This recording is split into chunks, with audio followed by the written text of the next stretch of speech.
بسم اللہ الرحمن الرحیم۔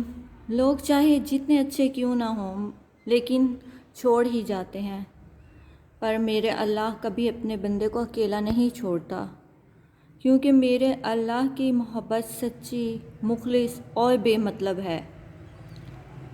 اللہ کا اپنے بندے کی محبت سے کبھی دل نہیں بھرتا، لوگوں کا دل بھر جاتا ہے۔ اس لیے یہ وہ ساتھ ہے جو کسی حالت میں نہیں چھوٹتا۔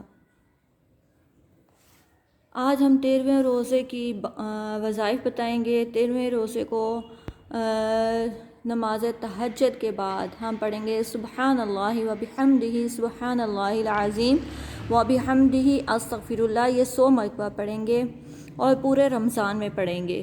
اور اس کے بعد 100 مرتبہ ہم روزانہ کسی ٹائم بھی پڑھیں گے استغفر اللہ ربی من کل ذنب عذبتہ واتوب الیہ۔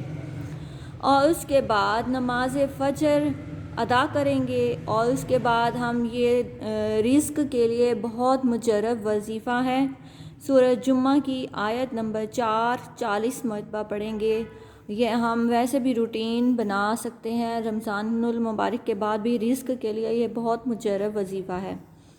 پھر بعد نماز ظہر سورۃ فلق پڑھیں گے 47 مرتبہ، اور بعد نماز عصر سورۃ ناس پڑھیں گے، وہ بھی ہم 47 مرتبہ پڑھیں گے۔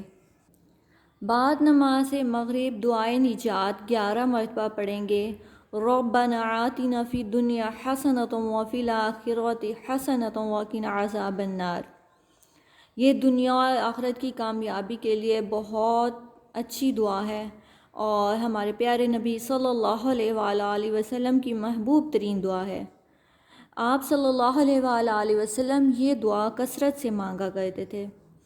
پھر ہم بعد نماز عشاء صلاۃ الحاجت 4 رکعت نفل نماز پڑھیں گے، جس کا لنک آپ کو ڈسکرپشن میں دے دیا جائے گا۔ اور اس کے بعد ہم صلاۃ الحاجات کے بعد سورۃ مزمل 1 مرتبہ پڑھیں گے۔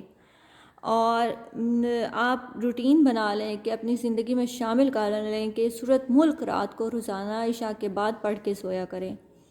اور اس کے علاوہ میں آپ سب پیاری بہنوں اور ماؤں کو کہوں گی کہ قرآن پاک کی روزانہ تلاوت کریں۔ اگر آپ کی کسی کو سنا سکتی ہیں تو سنا کے اپنی غلطیاں درست کریں اور تلفظ سے یاد کریں، اور جن کا قرآن پاک صحیح ہے انہیں چاہیے کہ وہ ترجمہ تفسیر پر زیادہ توجہ دیں۔